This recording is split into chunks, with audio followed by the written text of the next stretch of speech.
जो कण कण में है, जो निरंतर है, उसका निर्वाण रूप है, वो दिखता नहीं है, वो सर्वत्र है। निर्वाण रूपम विभुम व्यापकम ब्रह्म, वो समझा जा सकता है। जो व्यापक है, निर्गुण है, निराकार है, उसे समझे कैसे? उस निराकार को कैसे समझे? विभुम व्यापकम ब्रह्म कैसे समझे? वेद स्वरूपम, वेद से समझा जा सकता है। वेद का अर्थ है विद धातु से वेद बने। विद माने जानना, विद। आत्मनम तो तत् विद्धि, मनुष्यों के लिए एक ही उपदेश है। क्या कर लें मनुष्य? आत्मनम तो तत् विद्धि, इसे जान लीजिए कि आत्मा क्या है, आप हैं कौन, इसे तो जान लो। अपने आप को तो पहचान लो, स्वयं को तो पहचानो कौन है। आपकी रुचि दूसरों को जानने में है, अरे खुद को तो जानो। आत्मनम तो तत् विद्धि, अपने को पहचानो, अपने को जानो।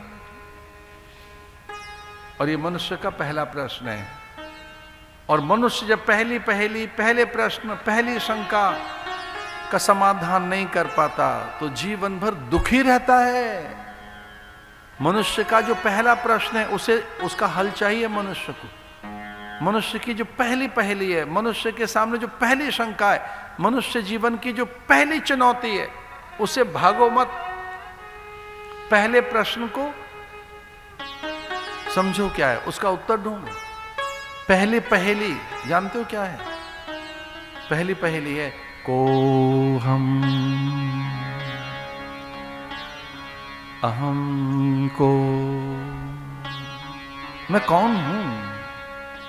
अहम किम, मैं क्या हूं?